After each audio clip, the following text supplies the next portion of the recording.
All right, for the next problem, we want to find the equation of the line that goes through this point, -3, -5. So I've plotted that, left 3, down 5. And perpendicular, meaning it makes a 90-degree angle to this line. Now this line, the problem is this one, it's not in slope-intercept form, and so I don't automatically know what the slope is. And why I care about the slope is that we know something about perpendicular line slopes, and that's opposite reciprocal slopes. And so we need to take some time to find the slope of this one so that we know what the slope of our new line is going to be. So what I'm going to do is I'm going to add x to both sides. My goal is to get y by itself so that I can see y equals mx plus b. You could write this as 3 plus x. We're probably more used to seeing the x in front, so that's how I'm going to write it. I'm going to divide by 3.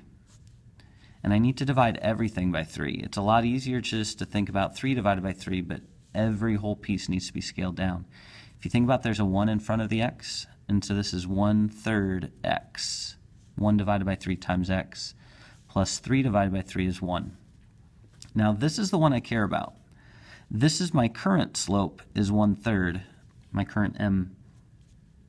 That's going to be transformed into my perpendicular slope, which is the opposite reciprocal. And so I'm going to flip it over, 3/1, and I'm also going to make it negative. So we're going to see what this looks like visually. Our line right now is 1/3 x plus 1. Here's our y-intercept, 1. If I go up 1 and over 1, 2, 3, or I could even continue the pattern the other way, down 1 and over 3, down 1 and over 3. So this is our equation right now, and I want to write the equation of the line that's perpendicular to this one that goes through this point. So my new slope is going to be -3, meaning I'm going down 3/1, down 3/1. So I'm going to use this one.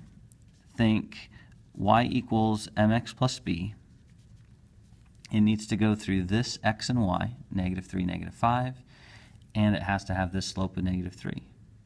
And so if I plug in my -3 as my slope, if I plug in my y as -5, if I plug in my x as -3, and then I'm going to need a new y-intercept. I can't use the same y-intercept, because if I use the same one, it wouldn't be able to be perpendicular.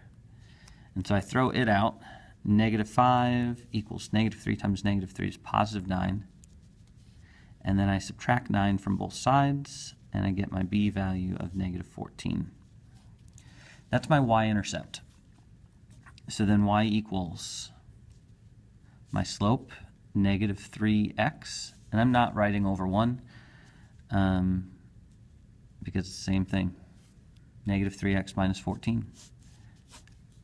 If I continue my pattern down, I should find it graphically as well. So if I wanted to say, okay, the slope's going to be down 3 and over 1, down 3 and over 1, down 3 and over 1. That point is also 0, -14. And I won't count it for you, but that's -14. There we go. Perpendicular slope, opposite reciprocals. So take and change the slope and find the new y-intercept, and you have your line.